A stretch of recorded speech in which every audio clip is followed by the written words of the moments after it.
සුබ දවසක් අපිත් එක්ක සම්බන්ධ වෙලා ඉන්නවට අපි අද බලමු මොකද්ද මේ සිස්ටම් එකේ ඩෑෂ්බෝඩ් එක කියලා කියන්නේ. එතකොට මේක ඇවිල්ලා සිස්ටම් එක ලොග් වෙනකොටම අපිව ගේන ඉන්ටර්ෆේස් එක තමයි මේක.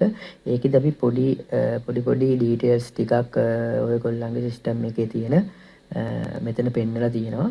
ඒකේ පළවෙනියෙන් මෙතන අද ඒ කියන්නේ දවසේ සේල් එක එතකොට කීයක් ඉන්වොයිස් වෙදලා තියෙනවද? මේ විදිහේ සිස්ටම් එකට කස්ටමර්ස්ලා කී දෙනෙක් රෙජිස්ටර් වෙලා ඉන්නවද? එතකොට සප්ලයර්ස්ලා කී දෙනෙක් ඉන්නවද? ප්‍රොඩක්ට් කීයක් රෙජිස්ටර් කරලා තියෙනවද? අන්තිමටම දාව බිල් එක මොකද්ද? ඔය වගේ පොඩි විස්තර ටිකක් පෙන්නනවා.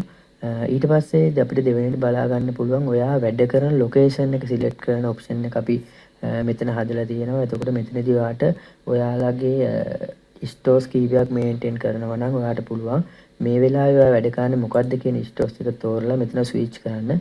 එතකොට සිස්ටම් එක හරහා එතනින් එහාට වැඩ කරන ස්ටෝර් එක මොකද්ද කියන එක ස්විච් කරගන්නවා. ඊට අමතරව වැඩියෙන්ම ඔයාලා සේල් කරපු ප්‍රොඩක්ට් පහක් මෙතන පෙන්නලා තියෙනවා.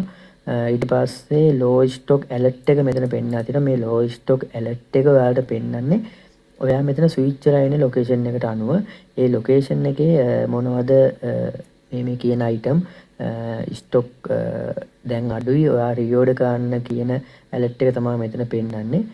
ඊට පහලින් පෙන්නනවා අන්තිමටම අපි සිස්ටම් එක හරහා දාපු බිල් ටික. එතකොට අන්තිමටම තමයි මේ ඩේටාබේස් සම්බන්ධ පොඩි විස්තරයක් තියෙනවා. අපිට මේන් ඩේටාබේස් එකකුයි ඕනනම් සෙකන්ඩරි ඩේටාබේස් එකක් තියාගන්න පුළුවන්. ඒ කියන්නේ ඔයාලා ඕෆ්ලයින් වගේ වැඩ කරනවා නම් මේ සිස්ටම් එක මේන් එක ඕෆ්ලයින් එක විදිහට තියාගෙන ඔන්ලයින් ඩේටාබේස් එකක් මේකට කනෙක්ට් කරලා තියාගන්න පුළුවන්. එතකොට ඕෆ්ලයින් වැඩ කරලා ඉන්ටර්නෙට් තියෙන වෙලාවක අපිට මැෂින් එක අපිට ඔන්ලයින් එකට අප්ලෝඩ් කරන්න පුළුවන්. ඒක සින්ක් කරන්න පුළුවන් ඔන්ලයින් ඩේටාබේස්. අපි පහසුකමක් දීලා තියෙනවා ඩේටාබේස් දෙකක් සිස්ටම් එකට කනෙක්ට් කරලා මේන් එකේ ඩේටා ටික සෙකන්ඩ් ඩේටාබේස් එකට සින්ක් කරන ඔප්ෂන් එකක් දීලා තියෙනවා. ඒත් ඔය වගේ තමයි ඔයාලට මේ ඩෑෂ්බෝඩ් එක බලා ගන්න පුළුවන්. නැවත වීඩියෝ එකකින් හමු වෙනකම් සුබ දවසක්.